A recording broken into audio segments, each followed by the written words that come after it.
एक गुरु का शिष्य बहुत गहन ध्यान कर रहा था, लेकिन उसका ध्यान केंद्रित नहीं हो रहा था। उनका मन सदैव विचारों से भरा रहता था। उसने अपने दिमाग को खाली करने की बहुत कोशिश की, लेकिन उसकी सारी कोशिशें नाकाम रहीं।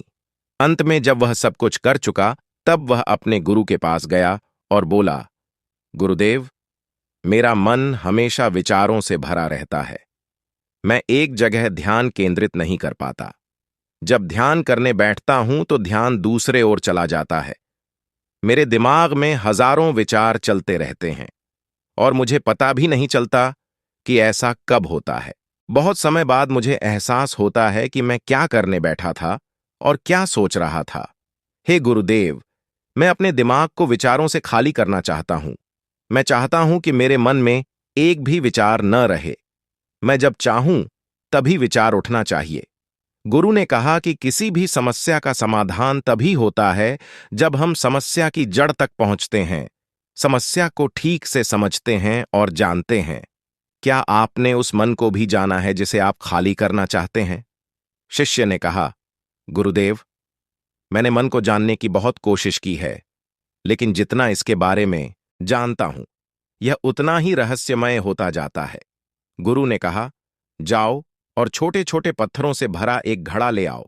तब शिष्य छोटे छोटे पत्थरों से भरा एक घड़ा ले आया और गुरु के पास रख दिया। गुरु ने कहा, इस घड़े को अपना मन समझो और इस घड़े में पत्थर भरे हुए हैं। अब इस घड़े में और पत्थर डालो। शिष्य घड़े में पत्थर डालने लगा। घड़ा पहले से ही भरा हुआ था। 12वां पत्थर रखते ही बाकी सभी पत्थर नीचे गिरने लगे। तब गुरु ने कहा, रुको और ध्यान से देखो, अब घड़े में कोई पत्थर तो नहीं आ रहे हैं, बल्कि वह नीचे गिर रहे हैं, क्योंकि यह भर गया है। इसमें जो भी आ सकता था वह आ गया। अब और पत्थर नहीं आएंगे। यदि आप दूसरा पत्थर लगाना चाहते हैं तो पहले पत्थरों को बाहर निकालना होगा। शिष्य ने तुरंत कहा, गुरुदेव, मैं समझ गया कि आप क्या कहना चाहते हैं, कि हमें अपने दिमाग को विचारों से खाली कर लेना चाहिए। गुरु मुस्कुराए और गुरु ने कहा, पहले पूरी बात समझो और फिर दिमाग को खाली करो। गुरु ने कहा कि हमारा मन इस घड़े के बिल्कुल विपरीत है। तुम घड़े को पत्थर से तो भर सकते हो, लेकिन मन को विचारों से नहीं भर पाओगे। मन हमेशा खाली रहता है। शिष्य ने कहा, गुरुदेव, मुझे कुछ समझ नहीं आ रहा है। अगर दिमाग हमेशा खाली रहता है तो हम उसे खाली करने की कोशिश क्यों करते रहते हैं? इसकी क्या जरूरत है? गुरु ने कहा, इस घड़े से एक एक करके सारे पत्थर निकालो। शिष्य ने वैसा ही किया और घड़े से एक एक पत्थर निकालता रहा और अंत में घड़ा खाली हो गया। गुरु ने कहा, देखो, तुमने एक एक पत्थर निकाला। यह घड़ा खाली हो गया है। अब आप इस घड़े में कोई भी पत्थर डाल सकते हैं, दूसरा पत्थर डाल सकते हैं, या फिर वही पत्थर दोबारा डाल सकते हैं। आप इसे आधा भर सकते हैं या फिर पूरा भर सकते हैं।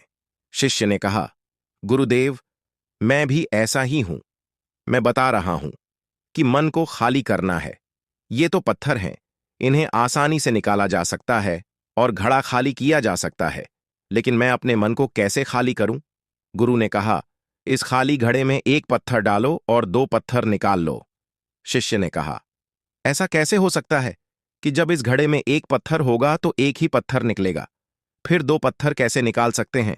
गुरु ने कहा, चलो ऐसा करो, इस घड़े में 2 पत्थर डालो और 4 पत्थर निकाल लो। शिष्य ने कहा, गुरुदेव, यह कैसे संभव हो सकता है? यह कोई चमत्कारी बर्तन नहीं है कि एक डालो तो 2 निकालो, 2 डालो तो 4। गुरु ने कहा, यह घड़ा चमत्कारी नहीं है, लेकिन तुम्हारा घड़ा यानी तुम्हारा मन चमत्कारी है। यदि आप इसमें एक विचार निकालेंगे तो इसके पीछे 2 विचार होंगे। जब आप उन 2 विचारों को पकड़ोगे तो उनके पीछे 4 विचार उभर आते हैं और वह खाली नहीं रहता। यह मन का भ्रम है कि सब कुछ है, लेकिन कुछ भी नहीं है। शिष्य ने कहा, गुरुदेव, आप जो कह रहे हैं वह मैं समझ गया, लेकिन क्या मैं हमेशा अपने विचारों के जाल में फंसा रहूंगा? क्या मन के भ्रम से बाहर निकलने का कोई रास्ता है? बिल्कुल नहीं। और जब आप उन 4 विचारों को पकड़ते हैं तो उनके पीछे 16 विचार उभरते हैं, और ऐसा करने से विचारों की एक लंबी श्रृंखला बन जाती है और आप कहीं नहीं रुकते, एक के बाद दूसरे विचार को पकड़ते चले जाते हैं। यह मिट्टी का घड़ा पत्थर के घड़े के समान है, भरा रहेगा, लेकिन आपका मन कभी नहीं भरता, वह हमेशा खाली ही रहता है।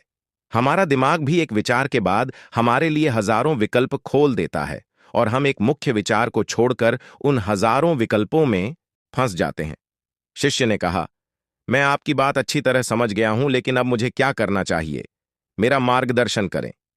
गुरु ने कहा, मन के जाल में मत उलझो, मन को खाली करने की कोशिश मत करो, अपना ध्यान इकट्ठा करो, एकाग्रता लाओ, जो भी कर रहे हो उसे अंतिम मानकर करो। ऐसे करो कि बाद में इसमें आपको कुछ भी करने की जरूरत नहीं है, और जब आप किसी दूसरे विचार पर काम करते हो तो बस उसी पर काम करो, कोई दूसरे विचार पर नहीं। मन के भ्रम से बाहर निकलना इतना आसान नहीं है, लेकिन अभ्यास सब कुछ कर सकता है। शिष्य ने कहा, गुरुदेव, मैं भी ऐसा ही करूंगा। यह समझाने के लिए आपका बहुत बहुत धन्यवाद। दोस्तों, हम दिमाग को खाली करने की कोशिश करते हैं, मन में उठते बैठते विचारों से परेशान रहते हैं। हम चाहते हैं कि ये विचार कहीं चले जाएं और हम शांत हो जाएं, लेकिन जितना हम इन विचारों से दूर भागते हैं, हम विचारों का उपयोग करते हैं और वे आपके उन्हीं विचारों से जुड़े होते हैं जिन्हें आप छोड़ना चाहते हैं। इसलिए ये विचार इतनी शक्तिशाली हैं। जब आप सोचना ही नहीं चाहते तो आप शांत रह सकते हैं। यह तभी संभव है जब आप शांत रहने की कोशिश करना बंद कर दें और अपनी समस्या को हल करने पर ध्यान दें। समझें कि चिंता करने से नहीं, बल्कि सोचने से समाधान मिलता है। गुरु ने कहा, इस मिट्टी के बर्तन को पत्थरों से आधा भर दो। शिष्य ने वैसा ही किया। फिर गुरु ने कहा, अब इन पत्थरों में से एक पत्थर चुन लो और उस पत्थर की एक छोटी सी मूर्ति बनाकर मुझे दे दो। मैं जानता हूं कि तुम एक अच्छे कलाकार हो। जब शिष्य ने 11वां पत्थर निकाला और उस पत्थर को तराशना शुरू किया, तो उसे एहसास हुआ कि यह पत्थर अच्छा नहीं है। तो उसने घड़े से दूसरा पत्थर निकाला। उसे वह पत्थर भी पसंद नहीं आया। फिर उसने तीसरा पत्थर निकाला, उसका रंग उसे पसंद नहीं आया। फिर उसने चौथा पत्थर निकाला, लेकिन उसे इस पत्थर में एक दोष निकला। इस प्रकार उसने लगभग सभी पत्थर बाहर फेंक दिए। उसे ऐसा करते देख गुरु ने कहा, वह पत्थर जो तुमने पहली बार निकाला था, यह समझकर उसी पत्थर की खोज करो कि तुम्हारे पास कोई दूसरा पत्थर नहीं है। तब शिष्य ने उस पत्थर को ही खोजना शुरू कर दिया और उस पत्थर से उसने अपने गुरु की एक बहुत ही सुंदर मूर्ति बनाई और अपने गुरु को भेंट की और कहा, बहुत सुंदर इस पत्थर से मूर्ति बनाई जा सकती है, मैं इसका विचार भी नहीं कर सकता था। गुरु ने कहा कि जब कोई दूसरा विकल्प नहीं होता है तो हम अपनी सारी ऊर्जा एक ही विकल्प में लगा देते हैं और उसे सर्वश्रेष्ठ बनाते हैं। लेकिन जब कोई दूसरा विकल्प होता है तो हम सिर्फ पत्थर चुनते रह जाते हैं। दोस्तों, आज की यह कहानी आपको कैसी लगी और इस कहानी से आपको क्या सीखने को मिला, हमें कमेंट करके बताएं। साथ ही अगर आपको ये कहानी पसंद आई हो तो अपने दोस्तों के पास शेयर जरूर करें। धन्यवाद।